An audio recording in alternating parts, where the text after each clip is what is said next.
So now for the format of today's talk. Momentarily, I'll be introducing Dr. Eric Michalowski, who will provide a brief opening remark to situate Smith's work. And after Dorothy Smith has delivered her talk, I'm pleased to invite Dr. Fiona Webster to provide a few brief remarks as a discussant to help open up our discussion. To keep things moving along, I'll give both of those bios now. Fiona Webster is an associate professor at the Institute of Health Policy Management and Evaluation, University of Toronto, with a joint appointment at the Wilson Centre for Medical Education Research. She holds a PhD in sociology and equity studies from the University of Toronto, OISE, where she trained with Dorothy Smith in her institutional ethnography of the social organization of acute stroke care. She is currently completing a CIHR-funded IE to explore the social organization of primary care for patients with chronic pain and has held a CIHR New Investigator Award for this work.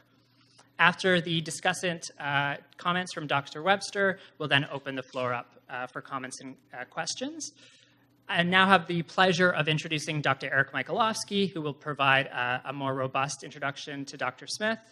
Dr. Michalowski is a sociologist of health and illness and professor of sociology at York University. He works primarily in the traditions of studies in the social organization of knowledge and institutional ethnography. While he is published on a range of topics, a recurring focus of his research is the social organization of the biomedical and broader institutional and discursive responses to the HIV epidemic in Canada. In 2014, he received the Dorothy E Smith Scholar Activist Award conferred by the Society for the Study of Social Problems. His awards and scholarly contributions are far too numerous to list, but I'd love to note an exciting forthcoming collection. He is coming out. He didn't even pay me to plug the book, but he is coming out with his co-editor, Vivian Namaste, an edited collection titled Thinking Differently About HIV/AIDS, Contributions for Critical Social Science, which will be published by UBC Press in the spring of 2019. Please join me in welcoming Dr. Eric Michalowski. Thank you. Good afternoon, everyone. I am so pleased to have the opportunity to offer some introductory remarks today before Dorothy's lecture.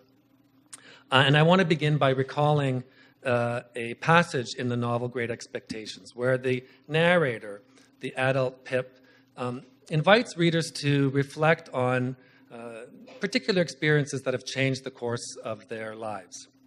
And this is the passage.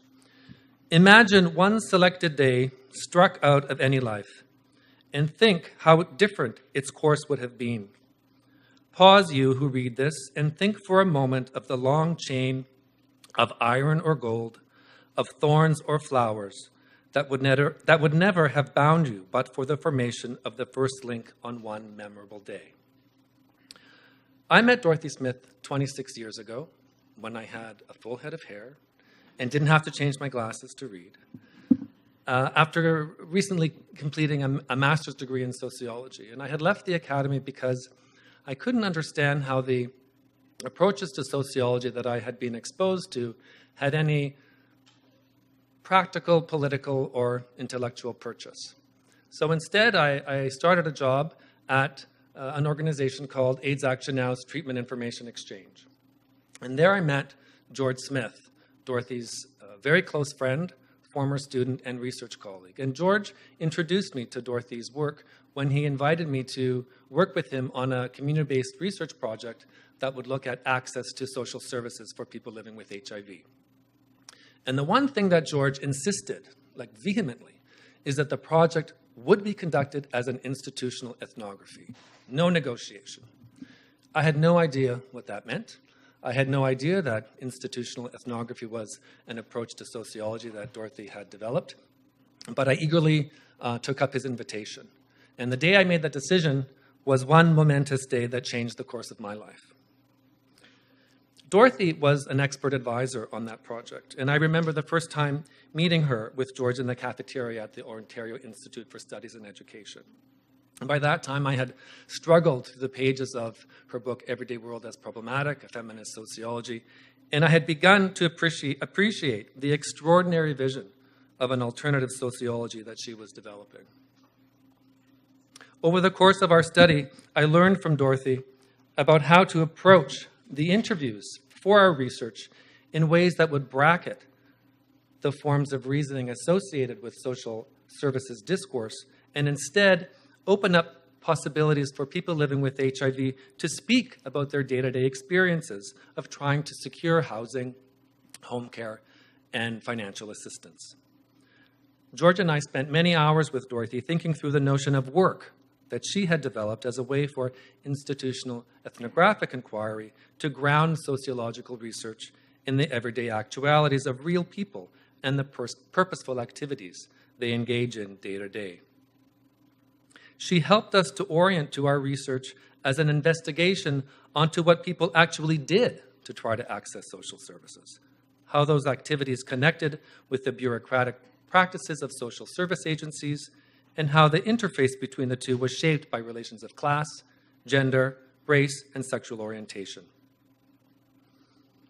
At a time when the academic literature addressed our object of inquiry primarily as a matter of the individual coping skills of people living with HIV, Dorothy helped guide our project so that it would offer an empirically based analysis of HIV and social inequality as a lived social relation, produced through alignments and misalignments between the eligibility requirements, assessment processes, and other activities of social services agencies and the day-to-day activities of people living with HIV, community workers, physicians, and others. I was incredibly lucky to meet Dorothy Smith 26 years ago. Working with her approach to sociology saved me intellectually and politically. It reestablished my faith in the possibilities of sociology, propelled me back to graduate school to complete a PhD, and has provided me a vibrant, creative, nurturing, and immensely satisfying intellectual home ever since. Of course, mine is only one among many, many stories of people's transformative encounters with Dorothy and her work. Dorothy has mentored dozens upon dozens of graduate students. Her body of scholarly writing has had a profound impact on multiple generations of sociologists and other academics and researchers, for whom it has been a primary discursive ground for thinking through complex questions about how to do social research for people rather than about them. Her influence, that influence is just one of innumerable accomplishments that have characterized her extraordinary academic career. Dorothy has been recognized by the American Sociological Association, receiving its Career of Distinguished Scholarship and Jessie Bernard Award for Feminist Sociology, by the Canadian Sociological Association with its Outstanding Contribution Award and John Porter Award, and by the Society for the Study of Social Problems, most recently with its Lee Founders Award in 2017. Dorothy's many books and scholarly articles have been cited tens of thousands of times.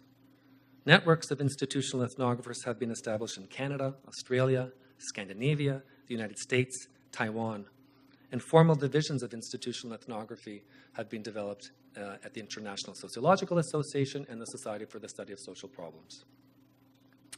What has become an international project began with Dorothy's experiences of the women's movement, which prompted her to reject the objectifying gaze of established sociological theorizing and research. In its place, she developed a sociology that treats people's everyday experiences as a place to begin inquiry of how the world is put together. Rather than drawing on disciplinary concepts and categories to explain or theorize about individual people's activities, Dorothy's work invites us to explore from our local sites of experience how our lives hook into, shape, and are shaped by translocal relations of ruling that traverse and intersect multiple institutional domains.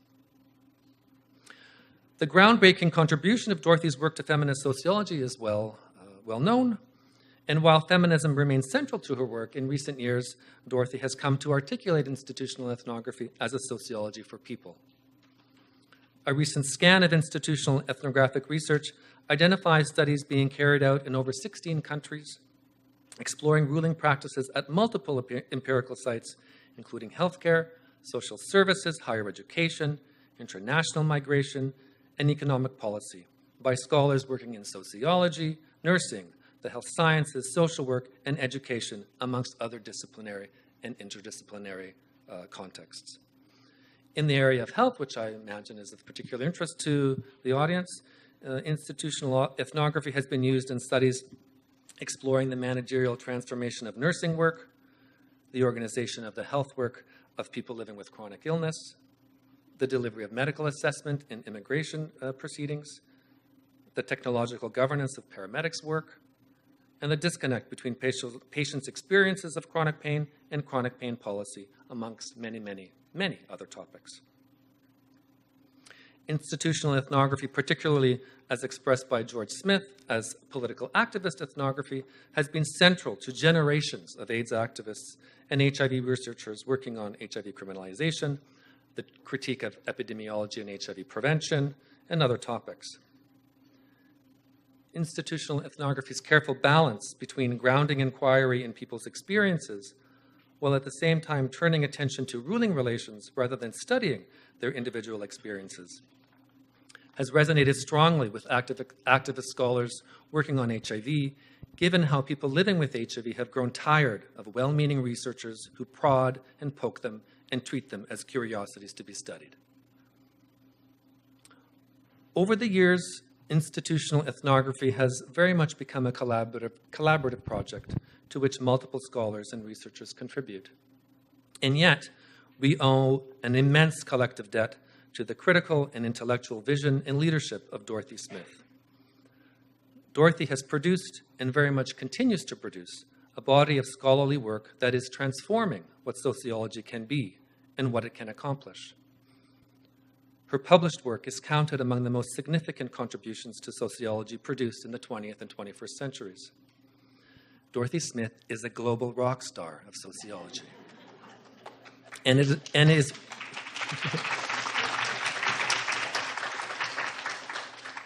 she is, without question, Canada's preeminent sociologist. It is an extraordinary pleasure, and indeed an immense honor for me to introduce you to Dorothy Smith.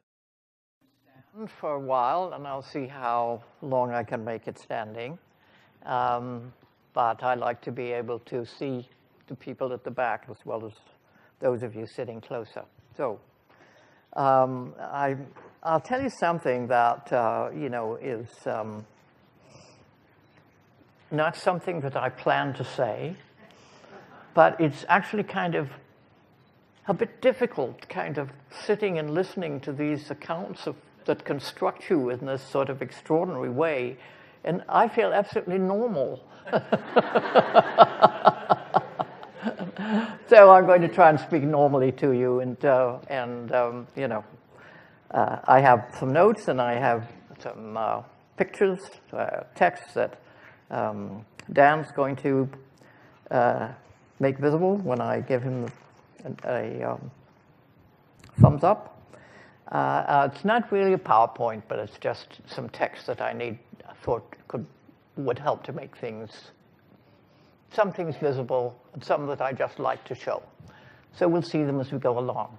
And this is a sort of summary to give an idea of how the everyday world is problematic, is translated into a commitment to taking up what people are actually doing, what they're feeling, where they are, what is going on, but always in relation to how it's being coordinated with others, how others are responding, how it's being taken up.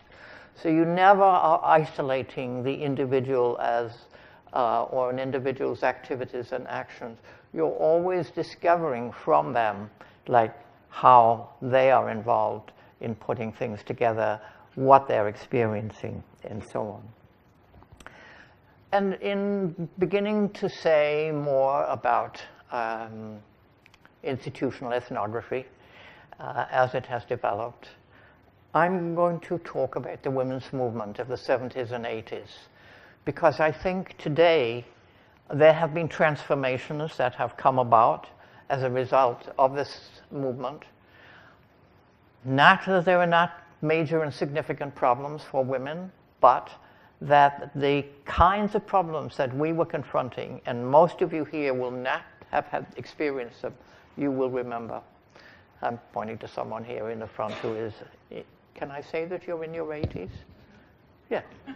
In other words, she will have experienced some of the things I'm going to talk about I'm beginning to describe to you, what the issues of the women's movement were at that time.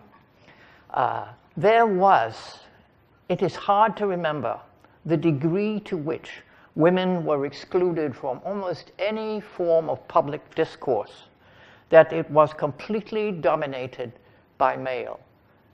He and him and was the universal in all kind of academic and scientific and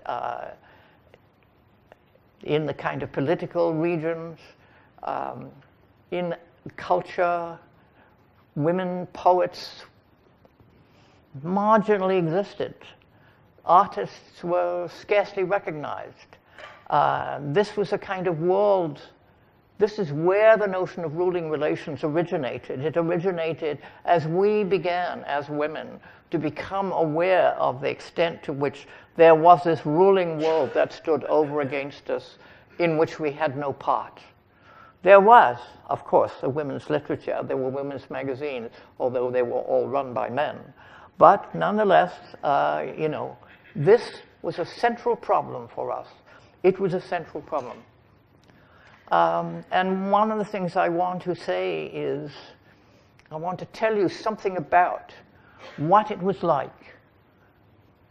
Here, other women coming together as we came together in the 70s particularly, and in the early 80s. We came together because we had no language. We had no discourse, if you like, that could express the kinds of things that were going on in our lives that were oppressive. We came together and we spoke our experiences with one another. We spoke and discovered what became later labeled as domestic abuse or sexual violence and so on. There was no language. We had to talk. And I remember a woman who was afraid to speak of having been beaten by her husband because she was ashamed. She felt that if he had beaten her, she was somehow guilty. So that beginning to speak with one another was transformative for us. We had to learn to speak. We had to learn to listen to one another. We had to learn to speak more than a few words, to speak sentences, to speak paragraphs, to inform each other about what was going on in the reality of our lives and what we needed to begin to look at and take up and organize and try to change. Now,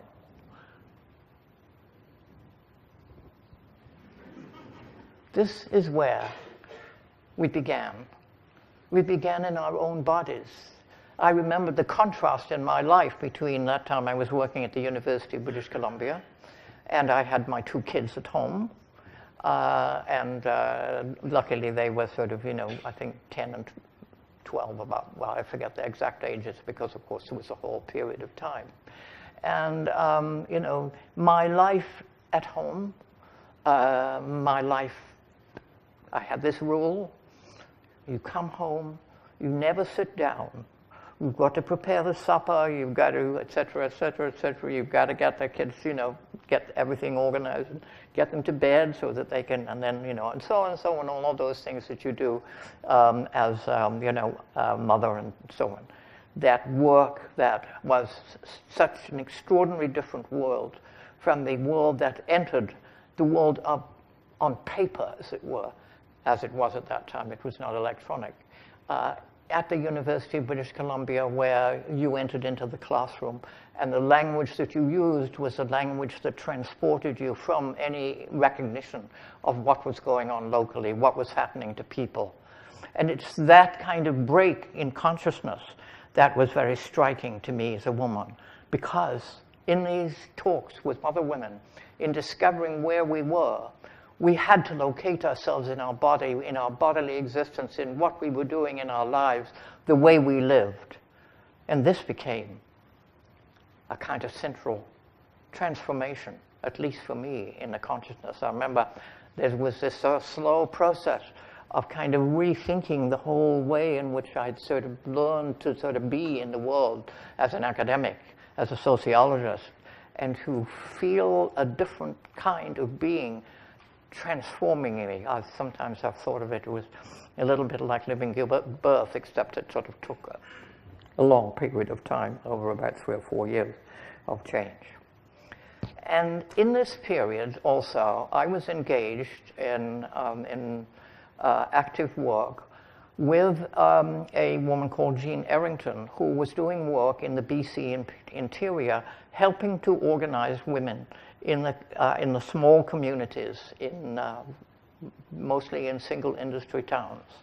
And what she was encouraging them to do was for them to take up the issues that were there for them in their local settings, that were issues for women. Did not impose the developing categories of the the feminist literature. Not that I'm in any way rejecting or criticizing them. I'm saying this was different. This was a commitment to learn from them what was going on in their lives, bringing them together so that they could talk and find out. She was actually had a position at that time. There was an NDP government in British Columbia, and they made this possible. And one of the things that happened, and I suppose I must have been the person who put this together, was the creation of a women's research center, which would work with these women, not to study them, not to look at what they were doing, but to try and find out how things were put together so that they were organized as they were, and what you needed to know about this, sort of whatever it might be, governmental and other kind of relations, that you needed to begin to look at in order to find out how to make change. So this is what we learned to do. And one of the things was that I found the sociology that I had been so supremely well trained in at the University of California at Berkeley was useless. It would not do this. And indeed, I remember on one occasion when I had a meeting with, some women from the trade unions to talk about whether we could work with them. The meeting ended up really with their saying, forget it. The problem with you sociologists is that you always end up studying us. And indeed, one of the problems I had with women graduate students at that time was that they very often, when they were working with me in maybe doing master's theses and so on, that they would be studying the women's movement. Was that not strange? Somehow or other, there was something deeply wrong with the sociology that I had learned. Some deep, deep problem that actually interfered with any kind of effective ways in which you could enter in and participate in and work for the transformations that were needed. Now, I'm not suggesting we're talking about revolution. We're talking about more modest kind of things. But nonetheless, I remember one particular example, for example, I think it was in Kitimat, those of you who know British Columbia will know where that is. And a women's issue was concerned with, in the wintertime, the Kitimat is a rather hilly town, and the roads down at that time were rather winding.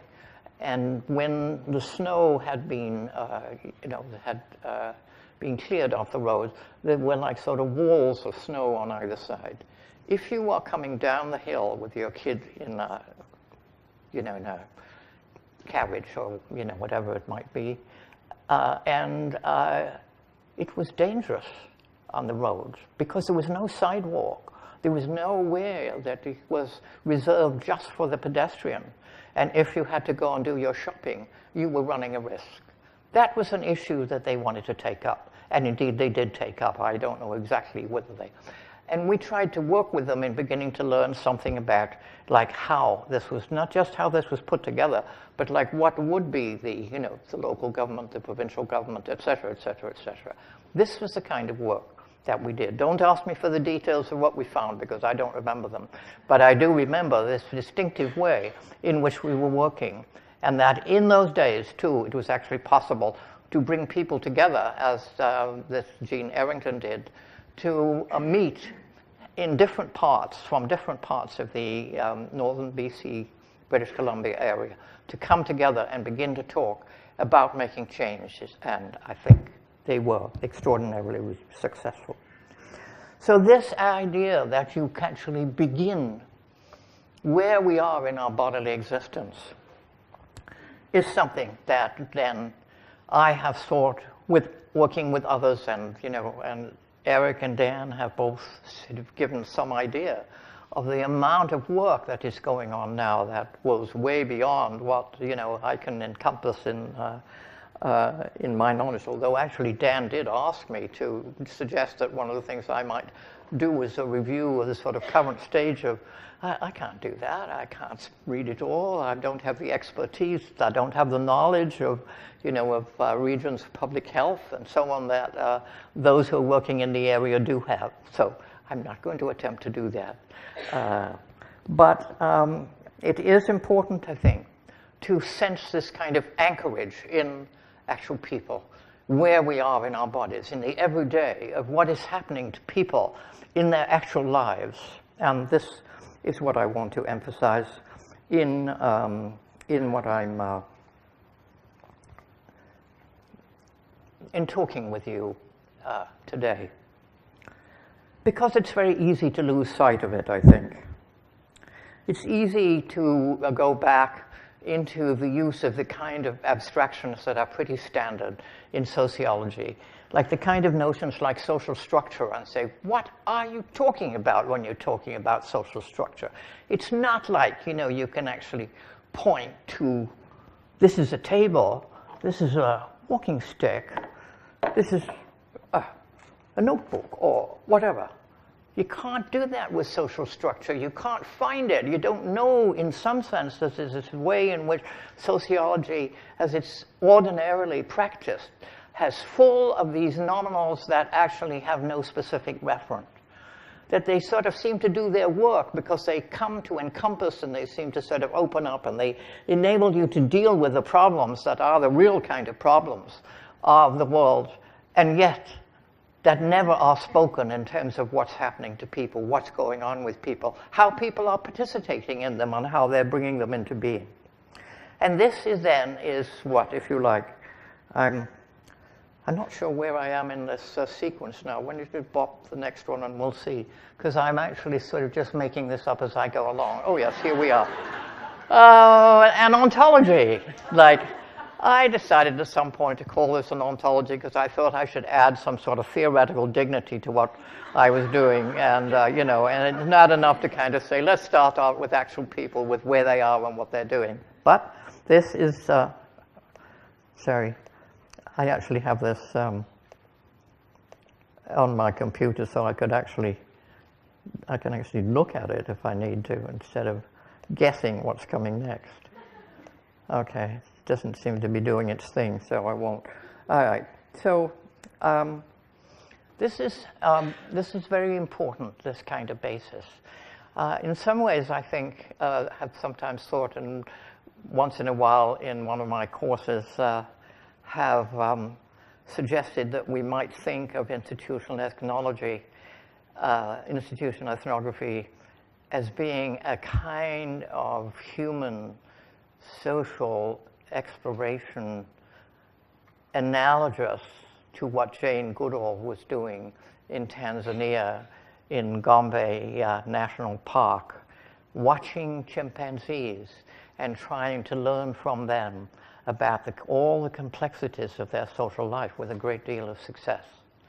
If you can imagine that, in a sense, we might rename institutional ethnography, I suppose, as institutional primatology. But we're sort of trying to discover. We ourselves, of course, are one of the primates that are involved, so it's not like we're kind of an outsider looking on. But nonetheless, we're trying to learn from the way people are putting things together, just how, if you like, the kind of social life can begin to be seen as something that people are actually like producing as they go along, as we go along. In our daily lives, we are bringing this into being. We are bringing this kind of world into being in this kind of continuous way. What is it that we're doing? How is it that we're putting it together? If you imagine the chimpanzees in Gombe National Park, like, well, they don't have this extraordinary kind of vertical organization. that somehow or other enters into our lives and organizes. Even if you think about an occasion of this kind, the complexities of like what it is, like the organization that has created this building, that has made this room available, that actually, if you like, booked it for Dan, as well as Dan's work, of course. And then we have the technical aspect sitting right here in front of us, like, and who make essential this, well, I guess it isn't really perhaps essential, but nonetheless, is an integral part of what makes it possible for me to remain reasonably organized. You have to remember that, you know, I've been in this sort of business of institutional ethnography for 40 years, and so like I've got so much in my head, it's like sometimes it's a really serious problem when I need to start talking. The problem will be, how do you stop Dorothy Smith going on and on and on and on and on, like so. I try to be a bit focused. So this then is the ontology, if you like. And the interesting thing that I discovered round about the same time I was active in the women's movement in the 70s, I also went back and reread Marx and Engels' The German Ideology. And one of the things I discovered there, that they were making a fairly radical commitment. It's actually, I think Marx was actually being seriously critical of some of his previous work because he was stuck with concepts that he was interested, for example, you know, forget the reference exactly now, in the concept of alienation and its significance for workers. But in the German ideology, they say, no, no, we're going to forget all this stuff about concepts and imagination. We're going to start with actual people, the actual work that they do and the conditions of their lives. This is what we're going to make the basis of a social science. And this is what they literally put in there. But also, they have this very remarkable, where are we now? Okay, maybe move on. Let's see if we haven't got everything totally muddled. Oh, yes, I did get it muddled. Okay. What they also are talking about, and I'm going to give a quote from them in it, they also talk about the importance of exploring the relations that stand over against individuals and overpower their lives. And for them, of course, these are primarily those relations that are organized by monetary exchange. And this is not what we're talking about when we engage in institutional ethnography. We are actually then engaging in a different form of organization. The reason I put this up is because I want to show how very present these kinds of forms of organization that we can call the ruling relations, if you like, or institutional relations. It doesn't matter too much so long as you begin to get the idea. This passage is from the beginning of a book by Janet Rankin and Marie Campbell called Managing to Nurse. And it is just simply an account of nurses coming on shift in the morning. And it just kind of reads like a fairly descriptive account, right? But what I want to point to you, that if you begin to look at the words that are used, you can begin to see that there are implications or hookups or tie-ins or extended connections with a whole complex of institutional organization. And this, in red, I've picked out some of the kind of terms that clearly are not discoverable in the kind of ordinary way, like, as I mentioned earlier, this is a table, you can look at it and you can agree with me and it's not a problem. But if you look at like what it is that it takes to make someone a nurse, you would be able to tell me. I imagine some of you here are nurses, and you would be able to tell me something about like what is actually involved in the whole process of getting trained, qualifying, getting a credential, what it means to get a credential, and et cetera, et cetera, et cetera, et cetera, et cetera. All these, even if you think a hospital, what constitutes a hospital? How is it put together? In British Columbia, there's a corporate law. I don't know what it is like in here in Ontario, but almost certainly all hospitals would come under the corporate law. So, there are these kind of various sorts of ways in which there are these kind of hookups that we don't even sort of recognize in a kind of very ordinary way that are the ordinary way of the ordinary of our everyday lives. So, and I put that in place because I wanted to make visible, if you like, these complex of these ruling relations that are present in our lives in multiple ways, and that we're so take for granted that we don't actually recognize. And of course, you don't want to recognize them all the time, or you'd go nuts. This can be one of the problems about being an institutional ethnographer, is that once you begin to kind of see things this way, it's very hard to kind of, limit what you begin to look at, because don't you find this, Dan? Yeah, because you see too much. And you see too many ways of kind of beginning to discover more and more and more. So this is a difficulty. But Marx and Engels did put forward this. I think I did a thing of it here, did I? Oh no, this is what I call the sort of small hero thing. I should have stayed closer with my little pictures here. This is the kind of idea that when you begin to do research, you begin where the small hero is. And this is a woman, because when I originally did this, I was still working primarily in the women's movement. And can you begin to do the arrows for me? You look up into these relations to begin to discover how they're put together and how they enter into and organize your life. So you can start at the bottom, the experiential world, for like the work you do, and then begin to see that there are these various aspects of the organization that enter into and organize your experience, what is happening to you, what's going on in your life, and what's going on with others that you know, work with, and et cetera, et cetera. And this kind of notion of starting with somebody, with more than one person, with their experience, with what's going on in their lives, and beginning to explore the relations that enter into them. This is a very exciting, and it has its problems, but the problems are nearly all those of that it's hard not to keep going, go too far, see that there's always more to be learned. But beginning with the actualities of people's lives and beginning to explore like how these relations that are not just peculiar to these individuals actually enter into and organize their lives. This is what you're going after. This is what you're trying to find out.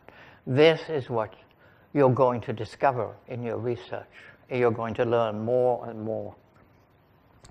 Now, I think I've got now the Marx quote, and I'll just no, it's all right. I didn't. Maybe I dropped it. Good. This is the important thing. What makes it possible in institutional ethnography to go from what you might call the sort of level of observation that would be analogous to studying chimpanzees in Tanzania, and going to beginning to explore these ruling relations that enter into and organize our lives. How can we do that ethnographically? The answer is that we have recognized in institutional ethnography the significance of the material text as a standardized, replicable thing that actually kind of enters into and coordinates people's local activities, so that you can find, for example, that people are doing the same thing in multiple different settings, even though they're actually doing something different, but it actually fits into a particular category that is given in the texts of ruling in some way or other. And you always have to see, when you look at texts, how they actually enter into what people are doing, the work they're doing, how they take it up, how they take a text up, or how they are making a text. I'm reading a very interesting book at the moment. It's by Lauren Eastwood, and it's called Negotiating the Environment. civil society, globalization, and the UN. And it is an ethnography of how the work of negotiating in the situations organized by the UN, where they are trying to reach an agreement on what would apply across large numbers of different countries, that would make change, positive change in the environmental conditions, what is going on environmentally. And it's a very fascinating book. It's not published yet, but it will be published very shortly.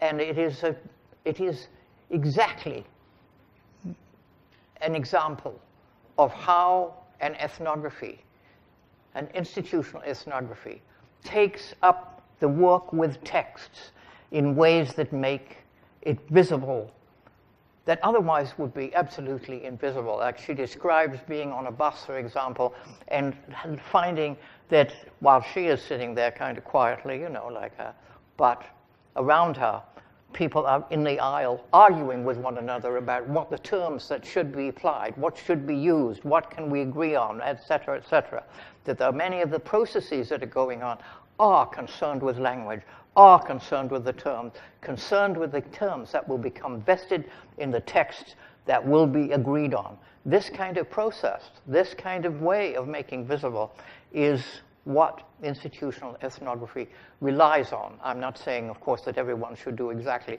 what Lauren Eastwood has done, but I mean to recognize that you're looking at text in some sense in action and not as kind of. There's a very remarkable whole region of research in discourse analysis, and this is not critical of that. But I read a great deal in that because I thought it would apply to institutional ethnography, and then I found out it did not apply. Because it does not actually, the texts that in the topic of discourse analysis are actually already separated from where they are read or where they are, you know, being produced and et cetera, because you need to recognize that you are always anchored in what people are doing in the actualities of their lives, in how they themselves are taking up a particular text or producing, arguing with others about like what the wording should be that will go into a text and et cetera, whatever. That is a question that is in some sense something to be learned. You have to find out. You have to discover, if you like. Now, one of the things I think I'd like to emphasize, I don't think I'm not sure where we are time-wise. I want to leave plenty of time for discussion and question.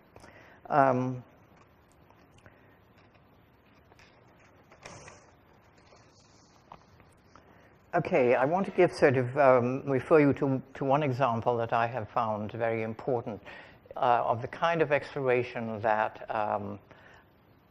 I can see being done. I know that, you know, what Daniel was talking about sounded altogether fascinating, and there would be many examples among those of you who are students working in the area that areas he's talking about that would be able to say, yes, but there are also very different ways of doing this, and this is not the only kind of thing you could do. But I wanted to mention one piece of work because for me it was a very kind of striking moment. I think it was in 2006, Janet Rankin and Marie Campbell published a book called Managing to Nurse.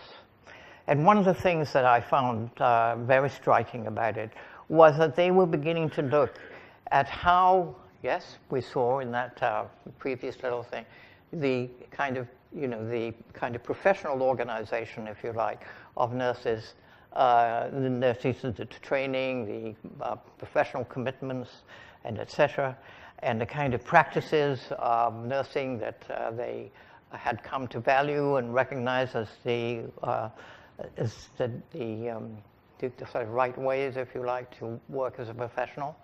And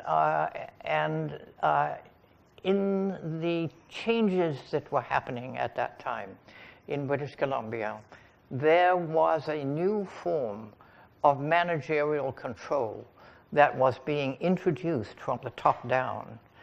And what they do is that they explore how these kind of changes entered into the daily working life of nurses when they were working with patients. So they did not kind of look at it as an abstraction, if you like. They came down to earth to where they could see how nurses had to struggle in terms of how they worked with patients, with, on the one hand, their own commitments to what they had learned professionally, and these new forms of managerial control, such as, for example, the technology that actually took charge of the allocation of beds in the hospital. So that, for example, there was this whole process that the nurse might have to go through of making sure that a given patient could leave in order to make a bed available for someone coming in for surgery or whatever it may be. So they describe this kind of ways in which these kind of new managerial organizations actually entered into the concrete of the daily working life of nurses. This is the kind of work that I think has important implications for us. We can begin to look at like aspects of the organization that are where we are, that is reorganized, being changed, and in significant ways beyond our control. At the same time, we can begin to make visible and perhaps begin, I don't know, what we can do about it. That's not so simple. But at least we can begin to discover, we can begin to find out, we can begin to see what is going on and how it actually enters into the actualities of our daily lives. Now, I did want to, I don't know where we are time-wise. Where are we time-wise? It's about... Oh. Well, okay. I think one of the things that I'm not sure where we are in this thing, maybe you can, oh, I like that one. Yeah, this is, the background here is from Gagajoo National Park in Northern Australia. And this is on the wall, the sort of wallpaper is from the photograph, obviously, of the rock paintings made historically by Gagajoo people living. This was in a museum. This was okayed by them, the reproduction of this. It's not, now most of those would now be sacred and would not be reproducible, but that had already been broken with. So I really love this, and I love this kind of way in which you can see that over time, the Gagajoo people, the paintings actually overlay one another. There's not that one permanent one that was there and was observed, that there was this kind of process of how people were relating to the text, and relating to the text by recreating it in some sense. Of course, I don't know what exactly was going on, and that was not, in some sense, my business. But I wanted to have this kind of picture behind of how texts enter into the organization of what we do.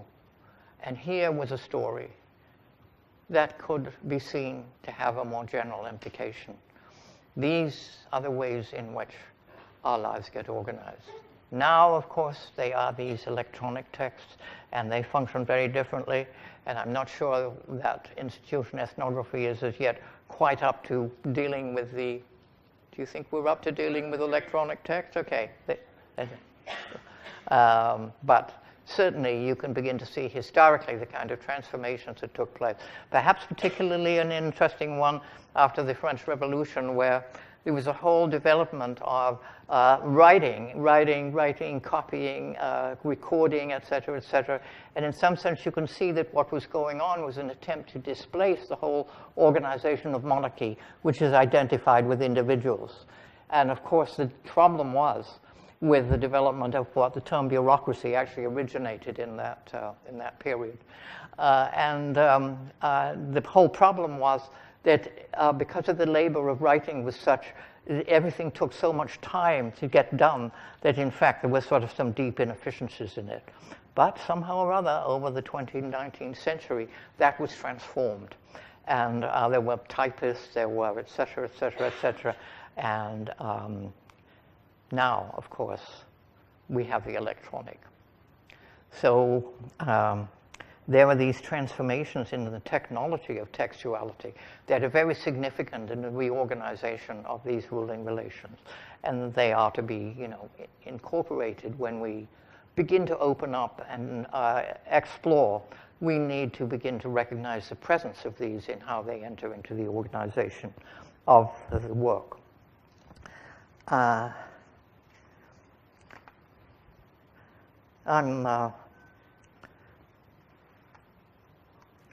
So one of the things that has come to interest me a lot is I'm sort of being fascinated by texts, of course, and how they enter into organizing this kind of ways in which we have these kind of conversations, if you like, with text, where you kind of read and take it up, and you maybe disagree, or et cetera, et cetera.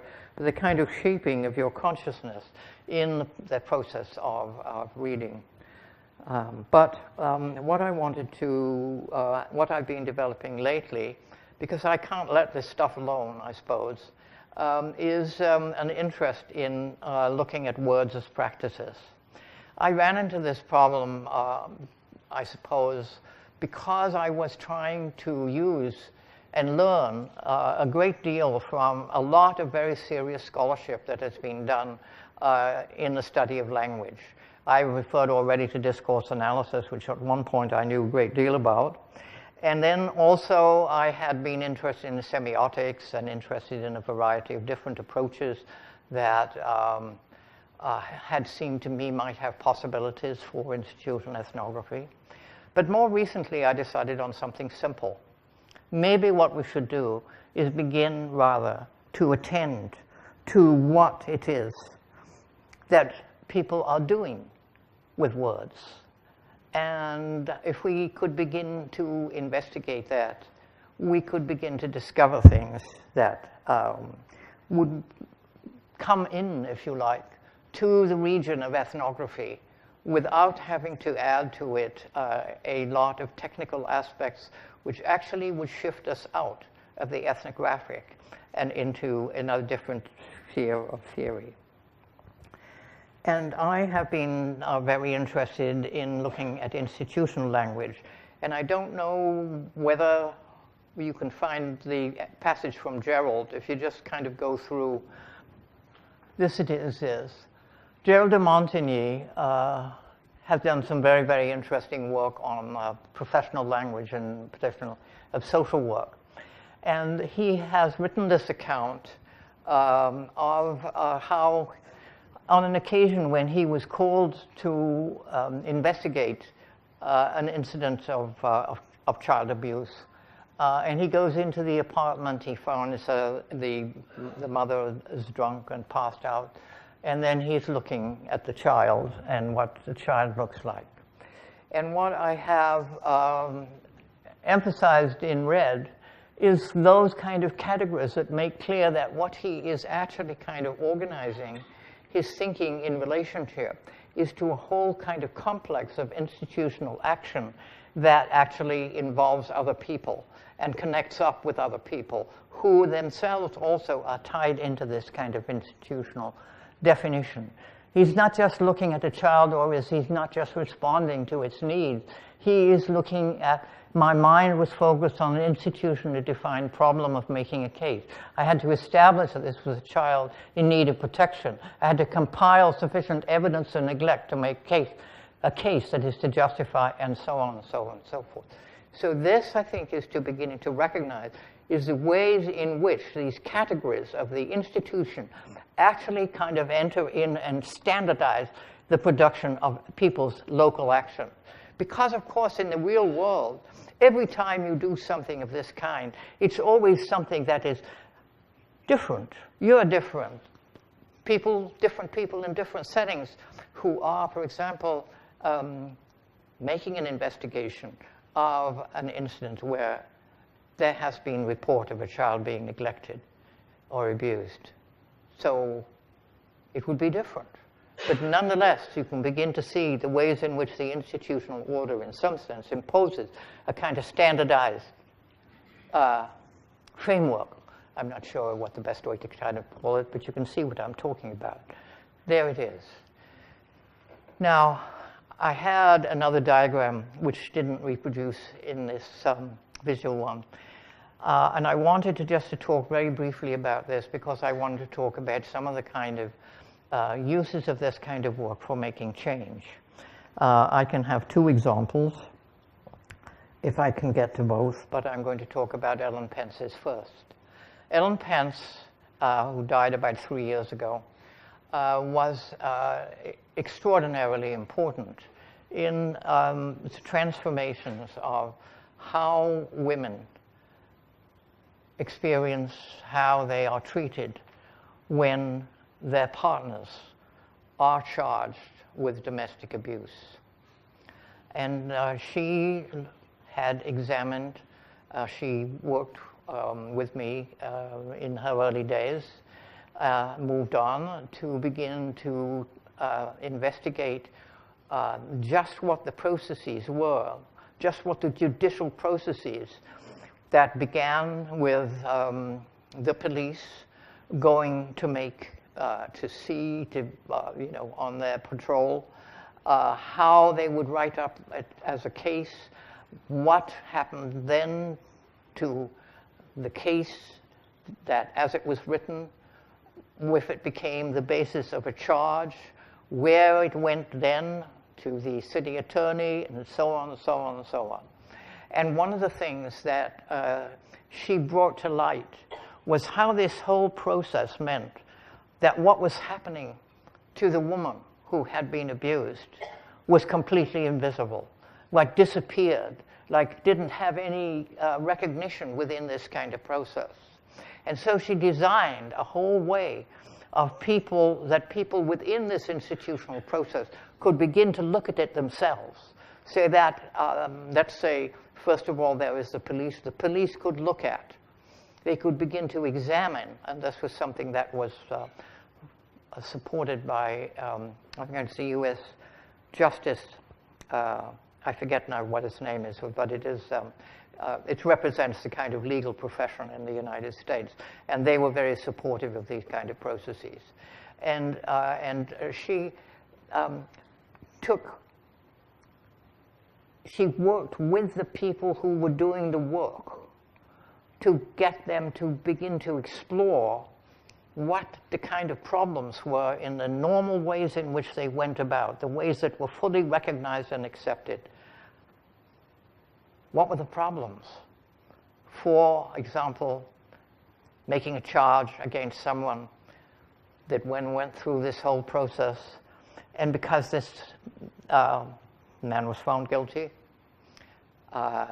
then he was going to be sentenced, and because he was a professional man in the local city and well known and accepted, he got no jail time, very minor kind of penalties. But what the women's organization in that area knew was that he was actually dangerous to his wife. He had a long history of control and use of violence. But the police report never made that visible, not because the police might not have been aware or might not have been concerned, but there was no way in the process for having that become part of the kind of process and clearly of at the stage of sentencing. So they actually redesigned, working with Ellen, they redesigned the process of how you made the reports. That, for example, they would always interview the two partners separately from one another so that their stories, and that you would actually have in the report some account of more than just in the immediate occasion, something of the past and what was could be then available differently. And she built this kind of process into a whole way because, of course, then you have the child protection procedure that might enter into and be dealing with the situation very differently from the straightforward judicial process, but starting with the same framework of the police report.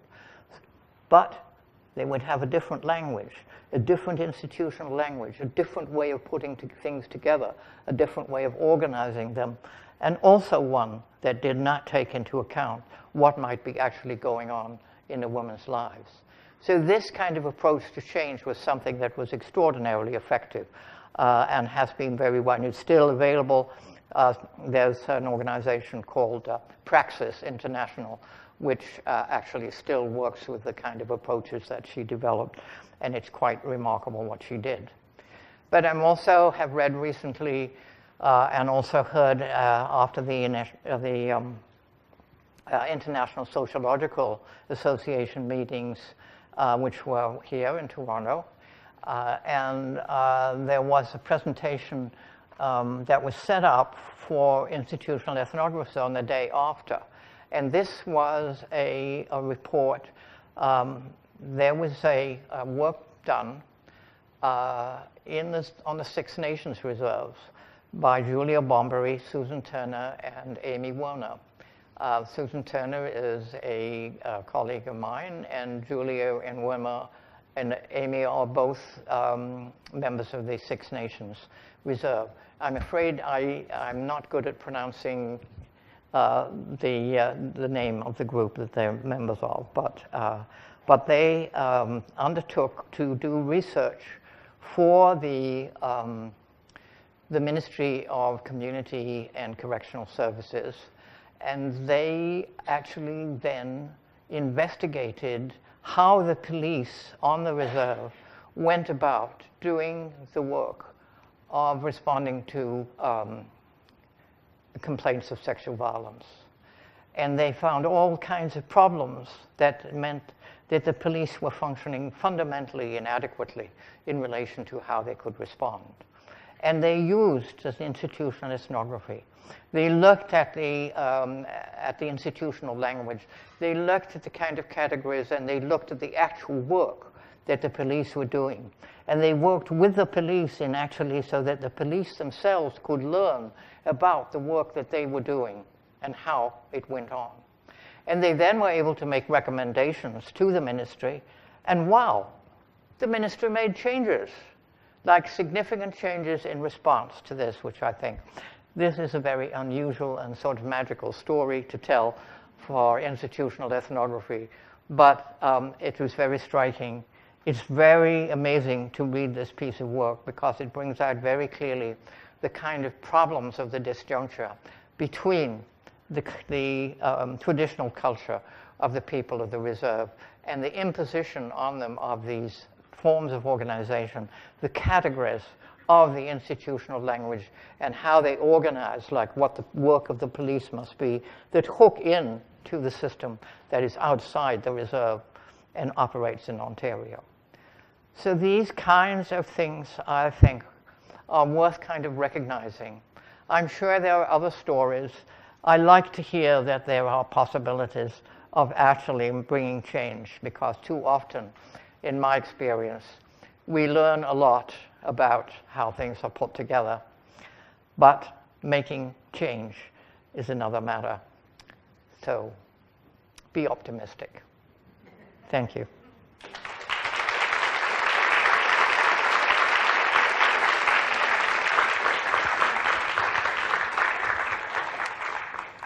Thank you so much, Dorothy. And I'm going to invite Fiona Webster to provide a few discussant comments and open up to the floor for discussion. Thank you, Daniel, and thank you, Dorothy. It was very exciting to have a chance to hear you speak again. I've also known Dorothy for a long time, since 1992, and she was my PhD supervisor, as Daniel mentioned. So Daniel asked me today to speak briefly about my own use of IE in public health research, perhaps to give you an example of this work. So my current program of research looks at the social organization of chronic pain management, and I begin in the standpoint of primary care physicians and their reflections on providing care for patients with chronic pain. But of course, because this is IE, those accounts become my starting rather than my end point. And as you will see, this journey has sort of led me increasingly into public health as an area of focus. So when we were speaking for the past 3 years to physicians, they increasingly expressed to us their concerns that they could lose their license for inappropriate prescribing because, of course, the whole opioid crisis emerged during the time we were doing our data collection. So we were able to trace in their accounts repeated references to the College of Physicians and Surgeons opioid strategy. And this opioid strategy sort of is vague, but makes very clear that physicians will be punished in some way if they, the term is inappropriate prescribing. So we were able to follow how things are organized to standardize, to textually establish policy that has to then be enacted across multiple locations by all these different physicians. And what we found was that this sort of what Dorothy in other contexts has referred to as a boss text was slowly but surely shifting the work of physicians from providing treatment and care to their patients to increasingly policing their patients for what they called malingering and opioid abuse and sort of drug seeking. Additionally, we were able to trace how the language of the opioid crisis was activated in primary care settings. And as Dorothy was talking about today, we want to know sort of how texts are actually used. So the notion of an opioid crisis discursively locates the problem that we're facing in a class of drugs rather than in institutional priorities and historical processes. So beginning to shift the problem to become one of a public health issue allows us to sort of, first of all, understand the problem differently and to look for different solutions. So for me, IE has profoundly impacted my life and also the way I conduct research. The type of questions I ask, how I collect data, and of course my analytic focus. And even when I'm not supposed to be doing an IE, if I'm asked to consult on a grounded theory, for example, I'm still really doing an IE. And for me, it's been these concepts of standpoint, the idea of taking up a problem that is a problem for someone in the everyday world, the generous conception of work that Dorothy talks about in her writing that allows us to look at things that might not traditionally be called work, such as screening and policing patients, and the analytic focus on explicating and making visible the social relations, coordinating people's work that we often trace through text. So I bring these strategies, if you will, and ways of thinking to everything that I do. And many of my students are also interested in IE, and I imagine many of you here are as well, but sometimes they feel a bit intimidated by it. So I wanted to ask you, Dorothy, if you could share with us your thoughts on how non-sociologists can take up IE in their work. Could you say that again? Yes. So, and I think Ellen Pence actually was a good example of this. My hearing is not always very good. How can non-sociologists and non-social scientists, people trained in different disciplines, take up IE? Do you think, because some of them find it intimidating. They find it intimidating? They do. Well, not quite sure what to do about that. I'm not sure I have an answer necessarily. I mean, one of the things that I have noticed is I have had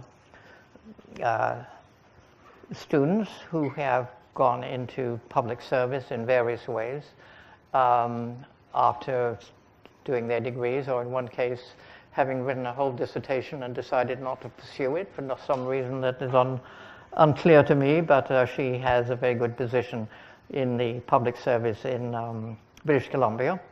And one of the things that I have learned from her and from others was if you begin to be able to see the kinds of things that institutional ethnography makes you aware of, you can begin to understand what's going on in your own work situation. You can even begin to design better, as one of the people I'm referring to actually kind of redesigned a whole sort of part of a department to function quite differently, using her understanding of the ways in which text entered into the organization of people's work. And The only thing I can say is that you have to see it's much more ordinary.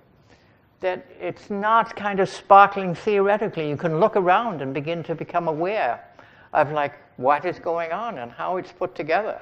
And the problem in some sense is that you think, oh my God, I know too much, like what's going to happen. Because there are no boundaries, really. Institutional ethnography doesn't have any kind of straightforward theoretical boundaries to how you might go after things. But I would actually very much like institutional ethnography to develop a whole field of making these kind of approaches and ways of seeing things available to professionals, not to do research, but simply as an advantage in understanding what's actually kind of going on in their workplaces and ways in which they may be able to take it on. And that's kind of a very simple idea. It really is to be seen as something very ordinary. What can I say? If you want to decide you're going to be intimidated, go ahead. Intimidation's okay. And so now let's open it up to the floor for questions. I've got a mic. And you have to have the problem that I won't hear very well. So I may ask you to repeat a question down if... I think what you say about text is quite true. I found in my own work experience. However, I was just thinking, I was at a lecture, and this brought this question to mind, a previous lecture about another event. And the infamous phrase, Arbeit macht frei. Do you recognize that phrase? Sorry, so could you tell me? Arbeit macht frei. Work makes free. It was the insignia on Auschwitz-Birkenau. And that disguised the reality. So the words were a lie. And Orwell pointed this out, I think it was in 1948, Nepal, Political Use of Language, how words can be used to distort the reality. And if you study those words and take them literally, you will miss the whole reality behind them. Yes. Yeah. Well, thank you. That's a nice contribution. I don't need to respond to it. I think it's quite adequate as you have stated it. Pardon me? I think I don't need to respond because I think what you have said is put forward as something very useful to us. Oh, okay. Is that all right? Should I argue and say it's all wrong?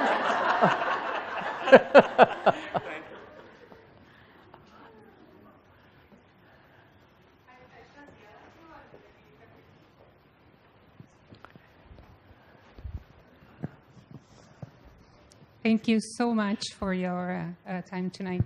I just wanted to know if there are instances and what you do when there are no text. Gosh, I'm sorry. This is, I've got hearing aids, but although they're rather good ones, they're not. What do you do when there are no texts? No text. Oh well, you've still got people, eh? Yeah. If there are no texts, then of course that's the kind of actual situation that you're looking at. There may be, like for example, when Alison Griffith and I were working on looking at the work that mothers do in relation to their children's schooling. One of the things that we became aware of, on one occasion, Alison had done some interviewing, I guess it was in Hamilton actually, and she had come back to Oise and she was in tears. She was a single parent who was on welfare and had 2 kids in school. And she had talked to somebody in the interview who was a mother who had 2 kids in the elementary school. And she was actually discussing with her kids which of Shakespeare's plays to go to Stratford.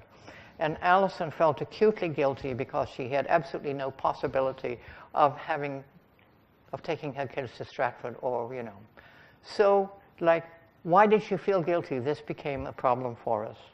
She felt guilty because we could see that there was what became, I think, some people disagree with my use of this notion. There were lurking texts. There were the texts of the mothering discourse that laid so much on responsibility on mothers for what happened to their children, that if you didn't line up with that, you did. You felt guilty. You knew you were guilty. So you can see that there may be texts in the background, if you like, that are not actually necessarily present on a day-to-day basis. And whether you take those into account or not, we, in our work on mothering, we decided that it was important to recognize the mothering discourse, particularly in relation to its organization of work among middle-class mothers. Because we found on one occasion there was an interview that I did which I absolutely blew it. Because I was talking to a woman who did not share this discourse, had no idea what it was, had no idea that there was any problem about her 70-year-old daughter not being at school without any particular reason. In fact, like when I was there on the second occasion, when I went back and I was trying to find out how to interview her about her work in relation to her daughter. And the daughter was still at home from school. And the telephone rang, and she said to her daughter, "Don't answer it, don't answer it, it might be the school." So she was aware that she could be in trouble, but she did not feel guilty. She did not feel guilty in front of me. She did not have that awareness. How is it that she did not have that awareness? I think that there was this background in the discourse of mothering that we, Alison and I, had been deeply educated in, that we took for granted in terms of most of the women we spoke to who were in the middle class group, that they also shared it. And that in some way this was sort of a weakness of our research because it was built into how we had gone about doing it. Okay. Is that an answer, or is it too much of an answer? But there are, in other words, you don't have to have text, but there may be implicit. Yes. Thank you for a wonderful lecture. It's actually inspiring to do more of institutional ethnography. I just have a question in terms of, as we move towards massive data in e-transformer, and you have alluded to this earlier in your lecture, what are some advice as we deal with a lot of text and electronic databases? What are advices as we seek to gain meaning through these texts? You're getting a lot of exercise. Yeah, exactly. Dealing with large number of texts, like that was the question, right? Lots of texts, big data. How do you manage? You're going to use a different kind of approach in sociology if you're dealing with large numbers. Partly because your data is resolved into individual cases or individuals in some attributes in some way. And that's just not institutional ethnography. So I mean, I'm not saying it's not perfectly good kind of sociology to do, but it's not the same, just different. I mean, there are sort of arguments that there are ways of connecting institutional ethnography with sort of statistical, but they're not so far very evident in research that's been done that sort of shows that how you might work with the kind of data you're talking about and in institutional ethnography. But it's not to be critical of the use of statistical data. No. It's just that it's different.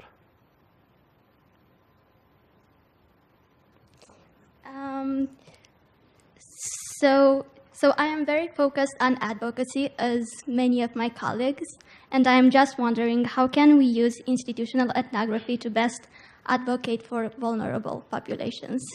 And thank you so much for this talk. I loved it. It was amazing. So she's asking about advocacy, how institutional ethnography can help with advocacy for vulnerable populations. Well, I mean, of course, it depends on what you with advocacy, what you're advocating. But yes, absolutely, I'm sure that I'm beginning to learn more about both where you're coming from, but what the kind of process of advocacy is and how to take it up. Yes, I think it just would be ordinarily very useful and helpful.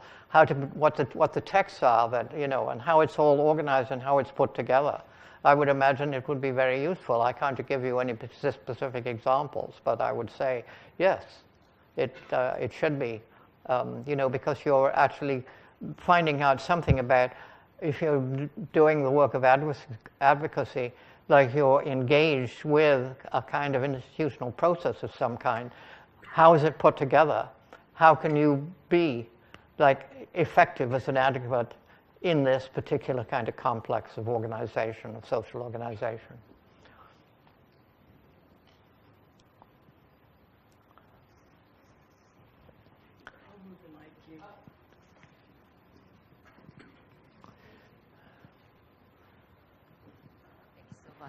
Thank you so much for a great lecture. I'm just curious the way that you use some terms interchangeably in terms of the text, discourse, and rhetorics. So you use those kind of terms interchangeably. So I'm kind of curious how you think about that.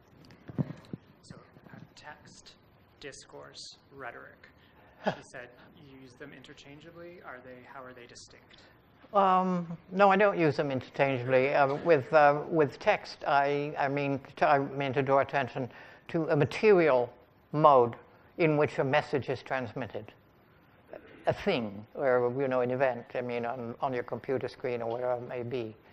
But discourse, I actually draw on Michel Foucault's term, but it expanded because you recognize that a discourse in institutional ethnography, or at least as I've written about it, that there are actual people putting it together, that there are situations like this one in which a discourse is being kind of opened up for a kind of local practice. So in various ways, you're taking it up, or you disagree, or you're unhappy, or you et cetera, but you're beginning to sort of tune into the language, the ways, the conceptualization, the forms of reasoning and talk, et cetera. So the term discourse is always kind of understood as an actual kind of social organization of relations among people that people are active in.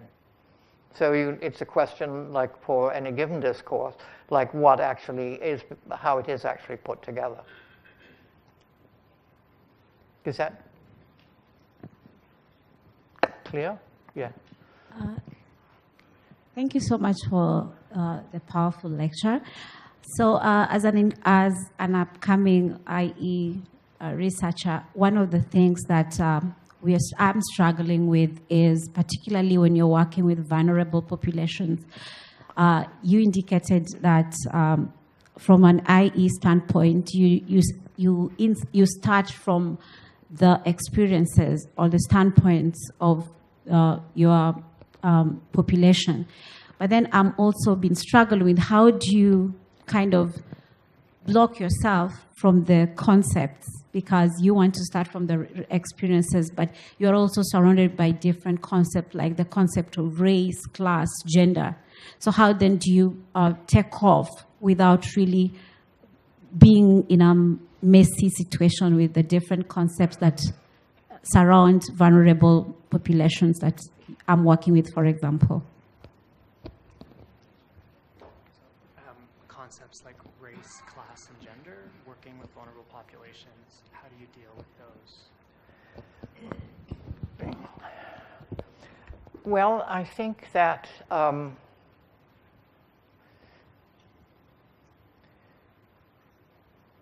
they direct attention to where you may start, but where you begin with your research is always with some actual situation among people, and how, so that the general categories that while it may, this is an issue with which you're concerned, but in the kind of approaches that institutional ethnography would take, you would start out with actual people, and you would start out with what aspects of their experience are those that they would begin to name as racist, for example, and to say, how is this actually being put together? How is race being put together?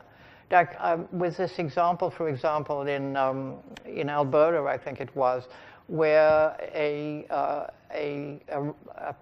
farmer killed a First Nations man who happened to stop at his farm.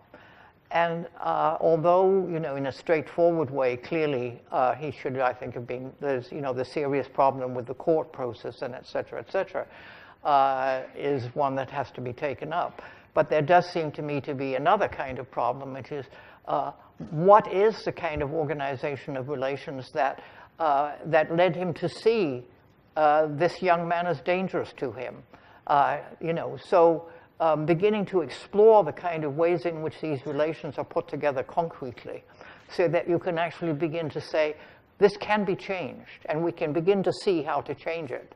And changing the court process does not, as such, make those kind of changes, because they are not even looking at, like, why it is and how it is that this particular individual, this farmer, with his gun, would see a First Nations man as dangerous to him, to, you know, and feel that he had the right to use his rifle. So those kind of things, I think, you know, offer the possibilities of exploration that make it very concrete. Like, where is racism in this situation? What are we talking about? Can we make changes? Can we alter it? Can we transform? But what it is that is going on, how it is actually put together. So the general categories never arrive at that. They don't arrive at that. They express the pain, they express the anger, they express the social problem, if you like, to put it in a kind of more general way. But if you want to find out what is actually going on when a term like racism is used, then you need to do the exploration that begins with actual people and what's going on in their lives, and makes those explorations that will open up what, say, this could be changed, this could be different, this could be put together in a different way. So that is how, I'm not saying that that is any simple answer to these kind of issues and problems, but it does suggest the ways in which institutional ethnography might begin to work with issues of race and gender. I'm not sure about issues of class, not quite the same, I don't think, but I'm not sure that I'm up to taking them on right this minute.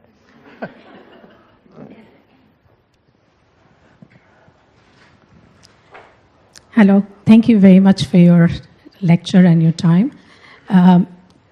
In texts that govern our lives and our work in recent times especially, there's a lot of conversation around diversity. There's conversation around nowadays in Canada, nowadays in Ontario. And I was wondering if you could shed some light on what you've talked about as a standard North American family, as an ideological code. Standard North American family as an ideological code? What you think about that, and kind of ideas of diversity?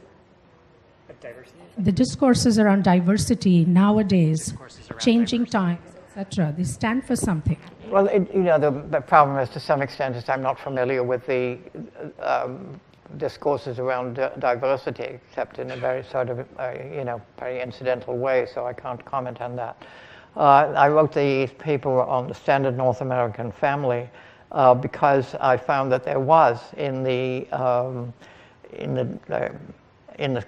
institutional texts, if you like, the standardization of the notion of family as, you know, husband, wife, and kids. And that was quite different from the kind of understanding of family that I grew up with, which had all these kind of connections, you know, cousins, uncles, aunts, ancestors, et cetera, and all kinds of fierce battles going on inside the family. And so this was all some very different notion of the family that I found in the standard North American family. But at the same time, that was the one that seemed to be the operating notion of the family as it was taken up in different kinds of, you know, government documents, et cetera. And so I was just pointing out with this way that was imposing a kind of arbitrary interpretation of families on, I mean, I'm not suggesting that my experience of families is necessarily super desirable, but I remember when my mother died, my sister-in-law walking through the house after me and saying, she was a hateful woman. Well, I hadn't recognized her like that. So, you know, that's real family life in that world. But that's got nothing to do, or if I'm reading about the 1930s in the United States and the working class, and you find that the actual kind of, in some sense, the survival of the family was absolutely dependent on connections among the women family members in a given community. That is, they had to help one another, they did help one another, they worked with one another, they did the laundry together, they did those kind of things. So you can see that the notion of a standard North American family that is presumably based on the suburban middle-class family is actually a distortion. But if it becomes the dominant kind of picture, if you like, that is one that government works with, then, you know, there is a kind of deep problem there. And that's, in some sense, what I was trying to draw attention to.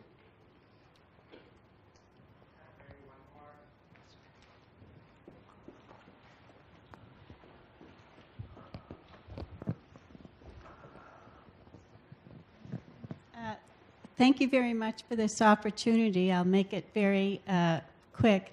My supervisor has suggested that I use IE. I am studying why two fishing communities in the Maritimes responded very differently to the imposition of new fishing regulations that would mean a lot of people would be forced to leave the industry. So I'm looking at two fishing communities and their different responses to government regulations. How do you see IE being applied to that situation? So she's asking you to write her research proposal, which is the smartest question I've heard today. Yeah. And she's looking at two fishing communities. I think you could respond to it, or we could talk to her afterwards.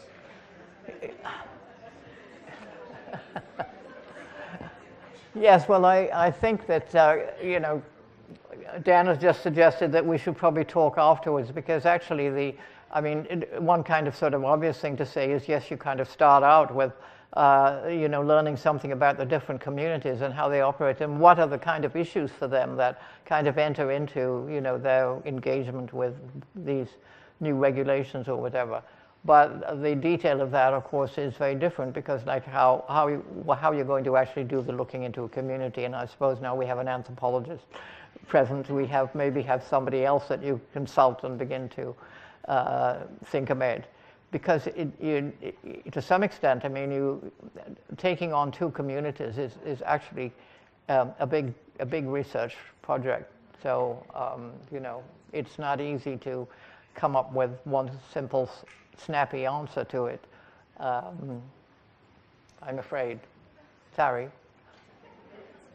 But I mean, I take it very seriously and begin to look at, you know, what the kind of existing kind of relations are and how people are working with them, and how they see the changes that may be coming into their community with whichever are the kind of new, was it a governmental regulation? Yeah, whatever the new regulations are. Because if you begin to treat the people as the local experts who know what the way they're getting things done and can see how the kind of changes are going to enter into the ways they get their work done and the ways in which they do their fishing, the ways in which they bring subsistence into the community.